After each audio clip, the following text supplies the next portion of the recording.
good here. Hi, everybody, and welcome to another exciting edition of the SoCal Prep Report. I'm Rich Estrella, along with Bob Gibson. Hello. Mo Orr will be joining us shortly, and of course John Conti. And you know, you got these guys, these correspondents coming here, and they think like it's a gymnasium in here. They see AstroTurf, they want to start playing ball. They picked up the football, they started throwing it around. Look what happened back here. Knocked out our light grid, knocked out our TV, man. What's up with these guys? Really?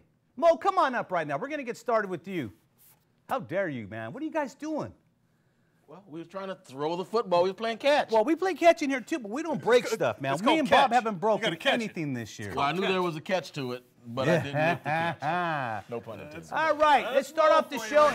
Basketball playoffs are upon us, but we got to start off with football stories because, man, there's more stuff going on in football right now than basketball, even though there's the playoffs going on, and we're going to get to that in just a second. But, Bob, let's start off at Oaks Christian at the northern end of the southern section, or at least L.A. County. Man, you know, Jim Banker, who was at, Westlake for about 25, 26 years, won some CIF championships there. And then he's over at Oaks, wins a CIF championship this year, and he's not happy. The guy quits. He quits. But there's a backstory to it. And basically what it is high schools, I guess, nowadays have a front office, all right? In the old days when football coaches were coaching, it was just the team and the coach. Coach hired his assistants. Coach decided what he wanted to run, what kind of offense, what kind of defense. Hey, it was his job to win. You don't win, you get fired, right? It's a new day. It's a new day, I find out. The front office, whatever that is nowadays, I got to assume it's the, you know, the front office at the school. Well, whoever's in charge there now wants to call the plays, wants to say who gets to play, how much playing time's involved. I mean, this is all alleged, but you read between the lines of what Mr. Coach Bankert is saying. It's exactly what's going on over there. Don't forget. And Westlake, too. At a private school now, when we're talking about private schools, you have a principal. Yep. You have a school president. You have, of course, booster club members and a booster club president and all the other parents that come along with that. But when you add that extra layer of having a school president, that's just one more person. Now, I'm not saying that fits this. Who knows what the insights do? Nobody knows right now. But I'm just saying, when you start adding more layers at private schools, it's just someone else to tell you what they think you should be doing with your job, and it just makes it tough. What's going on with all this in your set? I mean, it's getting out of hand now. It's nothing like it used to be. It's getting out of hand, and I think a lot of times a lot of players, parents are getting involved. You know, it's in every single sport where kids and parents are contributing to the school, and they want to have a say-so. Well, should we start naming some of the players that were at Oaks Christian not too long ago, Bob? That one year they had Will Smith's kid. And he was the best player on the football team, by the way. They had Wayne Gretzky, Joe Montana's kid. Right. I mean, they have the who's who of sports athletes in Southern California there. And but those guys weren't causing any trouble. No. You know, as a matter of fact, the head coach at the time was Bill Riddell. And, you know, he had a rule, no parents on the field during games or practice unless you've got 4 Super Bowl rings, which Joe Montana did. And you'd be stupid not to have a guy like Joe Montana out there working with the quarterback. Why would you want him if you had him. Yeah, why would you want Joe Montana out there? But anyway, it seems like there's a problem out in the Westlake area because let's check this out, okay? It's been alleged. Now, this is your boy Sondheimer's today, okay? All right. The football, basketball, and baseball coaches at Westlake High and Oaks Christian High, and these two schools are separated by about that much. Yeah, you could spit. They back each other. Spit on each other, yeah, literally. they steal each other's football. Every time a ball goes over the fence, they grab it. They don't give it back. They walk away with it later for you. That's what they do over there. They're that close to each other. All right? So they replaced their football, basketball, and baseball coaches since last year. 6 guys. Everybody, all these coaches say the same thing. The parents are meddling. Now, why would is one player or a couple of parents worth your program? What are you teaching these kids, man? Well, you complain, have mommy go complain about your playing time? Look, it's not a new thing that parents will complain and parents will try to do, but in this day and age, parents are writing checks now, right? Well, parents aren't just boosters anymore. Parents are writing checks to be part of a program. Parents are paying big money for their kids to be in a school. They expect not only... You can't buy your way in, Bob. I don't care what you say. That's wrong. You're right. That's You're right. I agree. You cannot buy your way, but this doesn't stop these people. If you allow it, you just sold your soul to the devil, my friend. Agree. At this level, are you serious? 100%, but it's not going to stop anybody. It's not going to stop them from trying. Well... Anyway, my kid's the best thing since sliced bread. You better be playing him. Well, you know what? In the old days, they would say, in the old days weren't that long ago, they would tell you, you know what? There's the door. Yep. Put your helmet down, put the uniform down, and get out. Yeah, Any parent meddle. But it also was not too long ago that a coach would basically be there as long as they wanted to be there. Yeah, but coaches don't have now UC program is just up and firing coaches. Well, to give you an idea, almost 90 coaches have changed jobs this year alone in the Southern section. Now, there is 550 or 75 schools that play football and another, say, 90 in the city section. But 90 is a pretty big number of coaching changes in one season, and it's not over yet. Some of them are retirements. Some guys decided to retire, but you're right. There's enough of them though that can be under the guise of a firing. Real quick, said you're not getting the job done, you're out. Oaks Christian had the right guy in there, doing the right things, winning the CIF championship this year, and he's only losing 2 kids to graduation. It may be a lot more now, and maybe because these kids might bail on him, but they have everything in place to go ahead and win another CIF Southern Section championship. They had it. The list of coaches lining up to get that job? Well, how many kids transferred in now to Oaks Christian? Did we say something like 11? No, we're talking about quarterbacks. We had 11 quarterbacks transfer out of their high. We're going to that next. Transferred. Now, of course, we told Here you. comes the next We told you a couple of weeks ago about the new rule in the CIF Southern Section where you can transfer wherever you want for athletic reasons, man. You can become a free agent and make money. And everybody's doing it now. Everybody's going. Oh, come on, man. You know what I mean. Nobody's getting paid. Sure, nobody's getting paid. Ooh. We talked about that as the modern day rule, right? You said it, not me. Said it. I didn't say it. But I agree with him. I said it. Listen. He's only saying that because Bob Johnson said it first. And we're just paraphrasing Bob Johnson on this show. Orange County Bob did Lest say it. anybody think any different, okay? It's tongue in cheek.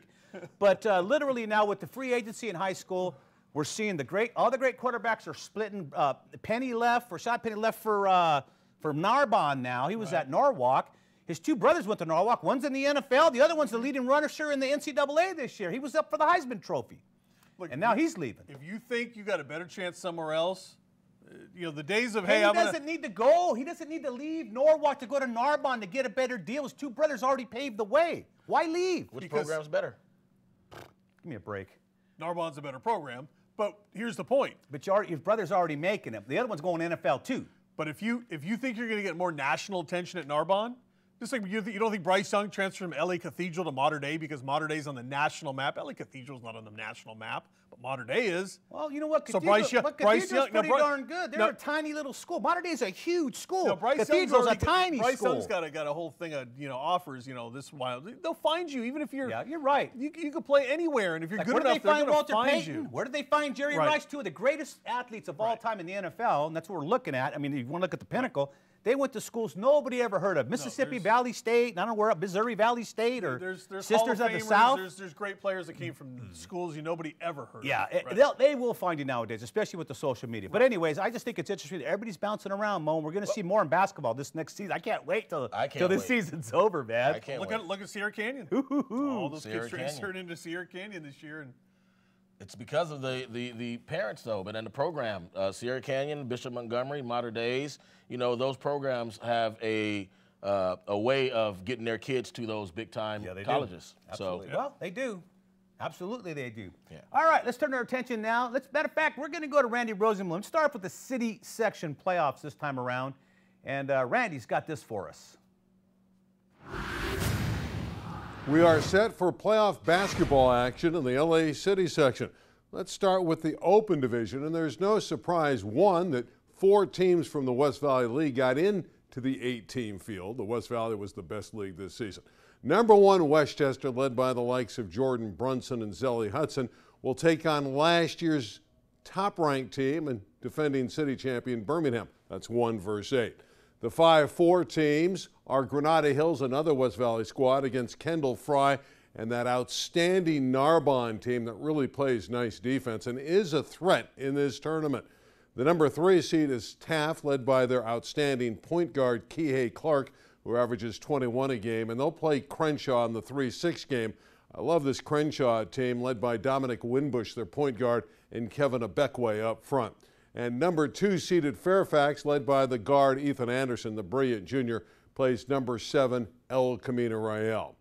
The biggest game of this past week had to be View Park on the road, winning at Crenshaw 60-57. Now, Ernest Flynn had 12 points and 12 rebounds, and Deshaun Johnson, the outstanding inside force, had 13 points and 15 rebounds. And when we first saw the game and saw the result of the game, we thought View Park would be in the Open Division. But then a couple nights later, View Park, trying to bounce back, had to play on the road against Fremont, and they lost 63-55. So thus View Park falls into D1, where they're top ranked. Fremont, who they split with during the regular season, is the number 2 seed. Washington, the number 3 seed. And University, led by Dason Hughes, who's a great player, is the number 4 seed. Uni wanted to be a higher seeded team, but their strength of schedule just wasn't good enough. Their record was wonderful, but the strength of schedule was weaker. In girls action, let's take a look at the Open Division there. Fairfax, which went 12-0 in the Western League, is ranked number 1. They'll play Birmingham, the 8 seed, another West Valley League team, this in girls basketball. Perennial powerhouse Narbonne, the number 5 seed, and an undefeated year this year for the Gauchos, 12-0 in the Marine League. They will take on a very talented Westchester team in our 4-5 matchup. El Camino Real, very dangerous with Kiana Hamilton-Fisher, great player. They're the 3 seed. They play Eagle Rock. And the last game in the top 8 in the Open Division, Granada Hills, again, like their boys, overachieving, 24-4, 10-0 in the West Valley League, a definite threat as well. For El Camino and Granada Hills, 2 teams from the West Valley League that I think could end up playing in the semis, and both have a shot at winning the whole thing. Speaking of winning the whole thing, in soccer, El Camino is seeded 1 in girls and boys, while Palisades and Eagle Rock are favored in girls water polo. By the way, El Camino in girls soccer has won 13 championships. In football, Jose Casagran has stepped down as the head coach at Southgate. He was there for 6 years. He was excellent. He led them all the way to the semis of D1 this year, where they lost to Dorsey. He took over the program that won just 9 games in 7 years, and by the time he was done, he had a perennial powerhouse in the Eastern League. And we also had a chance this week to catch up with the Don Shula Football Coach of the Year. That's Robert Garrett of Crenshaw. He's thrilled that he won this national award. That's a great honor for this institution. That's a great honor for our family, our football family. That's a great honor for this community. And it signifies that that can be accomplished by anyone at any time, especially coming from where I come from. I come from the east side, Jefferson High School. I played in Nebraska, and I'm here in LA Unified. And I met a lot of good coaches along the way by being a recipient of that award. And the award was chosen by a lot of great people, such as Condoleezza Rice, and more great people who read resumes in reference to that.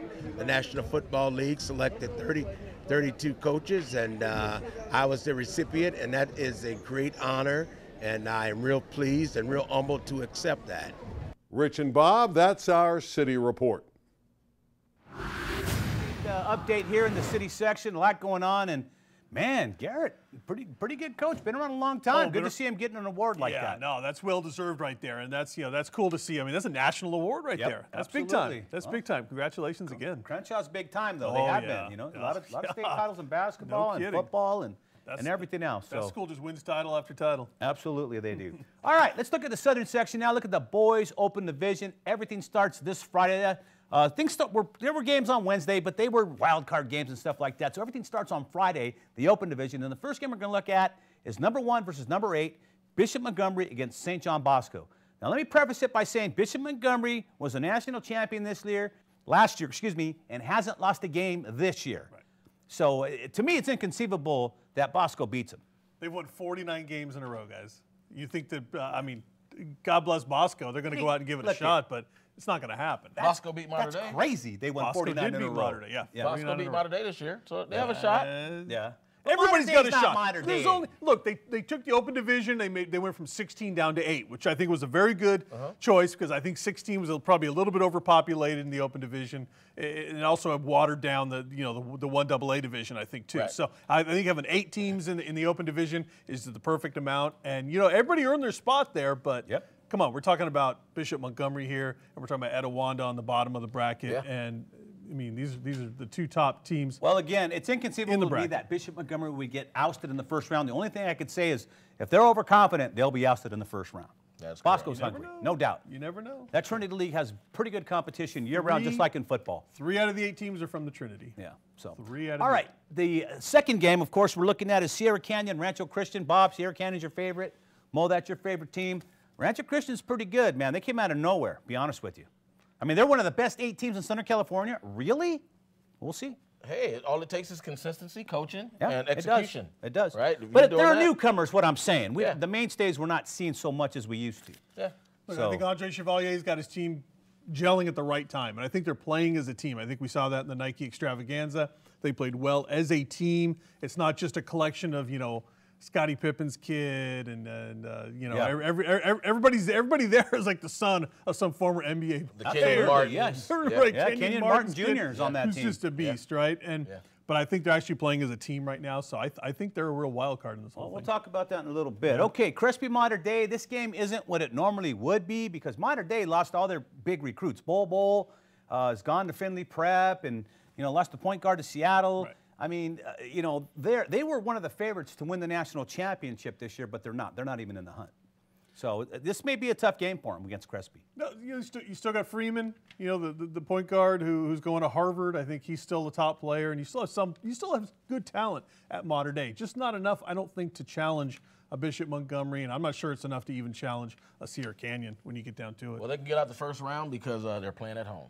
That's true. Oh, Home game got helps. that nice arena. Home game helps. Okay, we have Etiwanda, Santa Margarita. This is a weird matchup, man. It really is, if you Mo's think favorite about matchup it. This is right my here. favorite matchup loves of the this first game. round. Well, it's Corey Ravitz too. This is the matchup he likes. He likes Santa Margarita here. Etiwanda's pretty tough, though. I gotta admit, those are they may not have. I don't know. I think they did play as tough a schedule, if not tougher than But we'll see what happens in this game. I still think Etiwanda's going to win the game over Santa Margarita.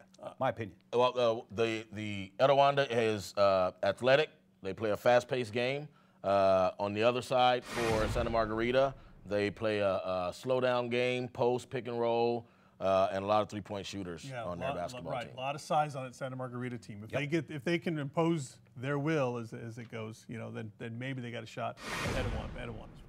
All right, we're looking at the open division because we're on time constraint here. But in the girls open division, Gardena Sarah is playing Harvard Westlake. Haven't followed the girls a lot this year, but I know Harvard Westlake is always competitive, as is Sarah. Sarah's usually a little more athletic, but Harvard Westlake's got some good athletes, and they have some good coaching as well. So does Windward. Yeah. Don't forget about Windward, always right there. And Mater Dei is another team I think that's, if you can say Mater Dei's laying in the weeds a little bit. They got a junior, Kylan Crocker, their point guard. This kid is she's only playing about 70-75% right now. Way ahead of it right now, Bob. Her talent is off the charts. Still got to talk about Mater Dei paying Ribbon Academy, man. So why I'm okay. trying to break down the bracket for you here. All right, now we have. All right, get to Mater Dei then. Sierra Canyon's playing Etiwanda, the girls, and so that's another good matchup. Yeah. Sierra Canyon's got some basketball going on over there. And Let's face Etiwanda it. too. They Well, got obviously. both, right? They're like Mater Dei, all these programs got boys. One's and on the girls west side programs. of town, one's on the far east side of town. So it'll be a good matchup. Okay, Ribbon Academy, Mater Dei.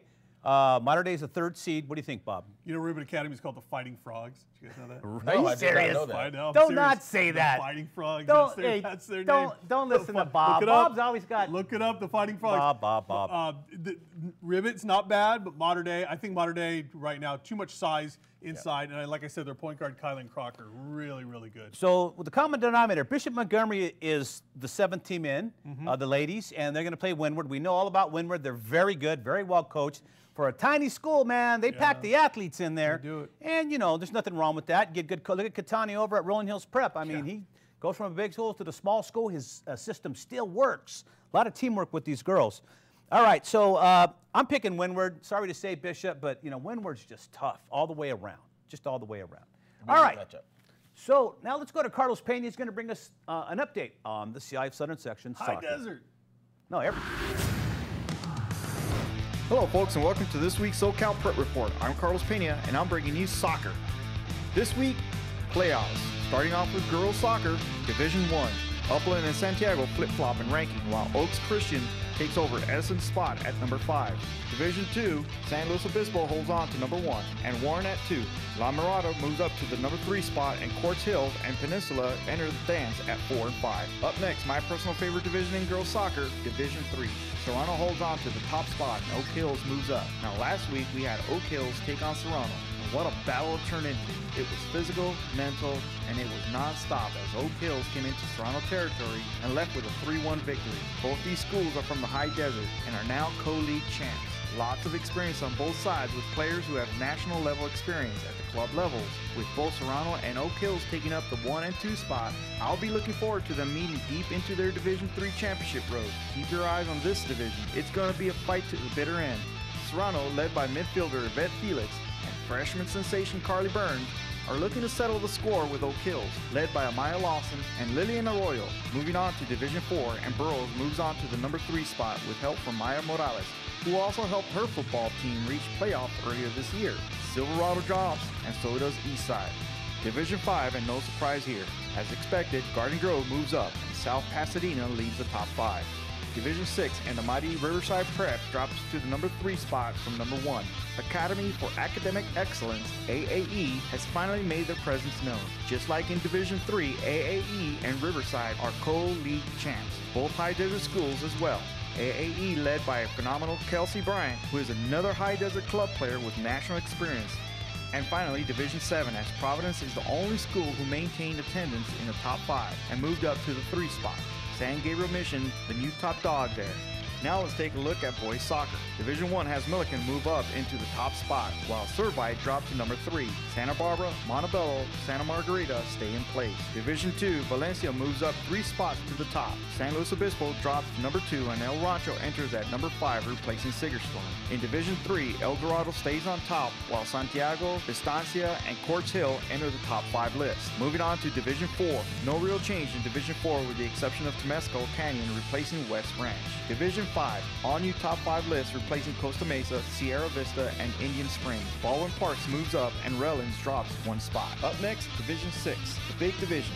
Granite Hills drops 1 slot to Dunn. Gabriel Gabby Hernandez from Granite Hills continues to terrorize opponents, setting a school record with 30 goals, 24 assists. His recent hat trick against Silverado helped set the tempo heading into playoffs. With only 2 seniors on the team, Granite Hills will look to be the team to beat for the next 2 years. Finishing off boys soccer, Division 7. Division 7 has Aquinas and Vasquez moving up, and Santa Clara entering the picture at number 3 spot. Rich Bob, that concludes this week's SoCal Prep Report. We're heading into playoffs. Let's see what happens. Back to you in the studio. Thank you, Carlos Pena, coming from the high desert. You know, Carlos really gets into the high desert stuff. When it's down to the low desert down here, in the flats, not so much love. Remember that time it was like 700 degrees here, but it was like 2 degrees up there, and he was all bundled up? Yeah, he was, absolutely. Carlos, joining us now, in case you haven't noticed, is John Conti. John Conti, a former sports agent. He follows the national scene like no other. John used to be one of those guys that, you know, you have to look at up-and-coming possible pros and start chasing them around the country, man. Well, I was never one of those guys that would, you know, stalk kids in elementary school or high school. But, yeah, the sports agent scene starts early. I mean, literally. Street agents, brother. There's, just like you guys were talking about earlier, these high schools are recruiting kids. So if your kid's an athlete, they're going to get recruited at some point. Oaks Christian is building dorms on campus, is the rumor. No, I don't believe dormitories on that's campus. fake news. All right. That's coming from Trump or something. That's fake news. It's coming right from there. Sondheimer Trump, man. There's a lot of fake news around here. I mean, the Fighting Frogs. What is that, That Bob? is the Fighting Frogs. We just looked it up. Ribbon Academy, the Fighting Frogs. The Fighting Frogs. Anyways, John's also a volleyball coach.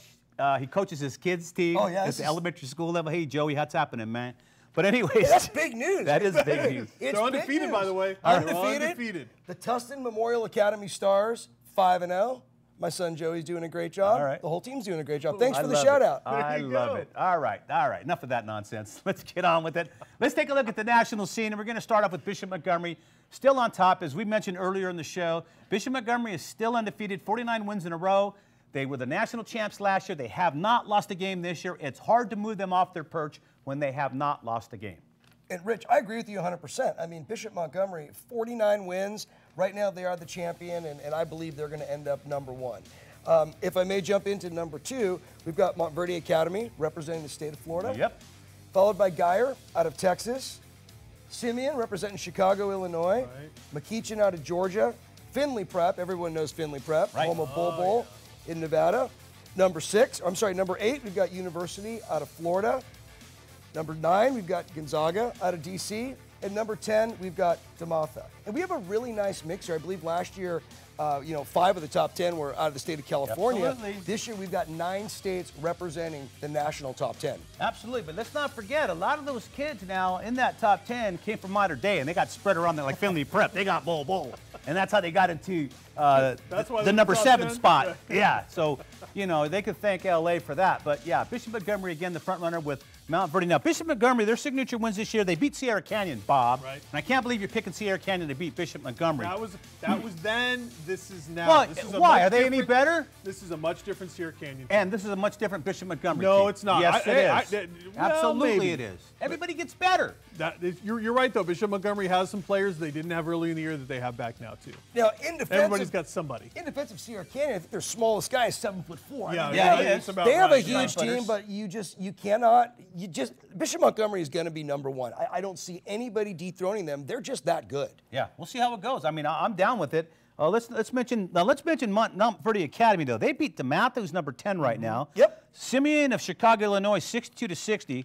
We do Mater Dei in there as a win because Mater Dei, you know, you can throw it in there because they're normally there, but they're not Mater Dei like they normally are. But they did beat Finley Prep by 2, so they had some close games. They had some really close games. They absolutely did. But what you want to look at here is that Mount Verdi beat a number 5, a number 7, and a number 10. And anytime you do that, you're doing pretty well. And they played, of the 31 games they've had so far, 21 were out-of-state competition. So, I mean, some of those were good, some of them weren't the Hawaii so good. schools got beat up. I wouldn't put a whole lot of stock into that, but I definitely think it's going to be Bishop Montgomery number 1 and Mount Verdi Academy out of Florida rounding out number 2. That should be your top 2. Bob thinks it's going to be Sierra Canyon. And so does Mo. They've already lost 6 games. Don't we have a big matchup between DeMatha and we have a big matchup. We've got Paul VI out of Virginia. They're facing off against DeMatha this Friday. Right there. Paul VI, 25-2. DeMatha, 24-4. That's going to be one heck of a ball game. It'll be all right. It'll be all right. It'll be all right. You know what I mean? All right. Sherman Cocroft is a friend to the show. Sherman Cocroft has a nonprofit. It's called Take the Neighborhood Back. And what they do is they raise money, and it goes back into the neighborhoods in the form of camps, equipment. I mean, when some of these schools are down, don't have budgets. These guys fill in that gap. So we got to talk to Sherman Cocroft. He was on our radio show this past week, and here's Sherman talking about his up-and-coming event. Sherman, of course, former NFL player with the Kansas City Chiefs. And Sherman, first of all, thank you for joining us on the SoCal Prep Report. You got a big event coming up on February 25th. Why don't you tell us about it? Sherman Cocroft, Kansas City Chiefs Hall of Famer. We have an event here in Newport Beach, February 25th at the Asian Bistro in Newport Beach. It's called the Pro Players Cocktail Benefit. Jackie Slater, Vince Ferragamo, Ron Brown, Leroy Irvin, and many other great pros. Andre Reed. Come out, support our great cause. We help underprivileged kids come to football camps, training, college access, and nutrition. Josh Booty will be there too, our boy. So you got to have a good time. Sherman, tell us what's happening right now. You said you went to Savannah High School this week. You're looking at upgrading some stuff. Yeah, we have a camp every week through February and March. We just landed a camp in Savannah High School in Anaheim, March 10th. Follow our schedule. Go online at takebacktheneighborhood.org. See what we're doing. We have about 25 camps this off season. We're gonna donate 5 kids 25 training sessions throughout the year, and come out and support us and sponsor us. We look forward to seeing you there February 25th at the Asian Beach Show in Newport Beach. TakeBackTheNeighborhood.org. Come out and see us and donate. A lot of old-time Rams, the good guys back in the day. Vince Ferragamo's coming in, the first Super Bowl quarterback for the Rams, man. So come out and see these guys February 25th. And Sherman, I'd like to thank you for joining us at the Franchise Studios and for the SoCal Prep Report, man. You're doing some good work with the high schools and the youth. And that's what we're all about here. You know, come out and support us. We want to change one kid's life, change a kid, change the community, transform the neighborhood. All right, thank you. Back to you, Bob. Bob, back to you, brother. Back to me. That's me. Hey, listen, Sherman Cocroft is a really good guy. You got all the old timers, all the Hall of Famers. You're going to be there on the 25th. That's a Sunday night. And it's in Newport Beach at the... Newport Beach, TakeBackTheNeighborhood.org. Support that event for Sherman. Help a kid. That's right. All right, we got to go. On behalf of Mo Orr, Bob Gibson, John Conte, I'm Richard Strays saying so long from your friends here at the SoCal Prep Report. See you next week. Social media, check it out.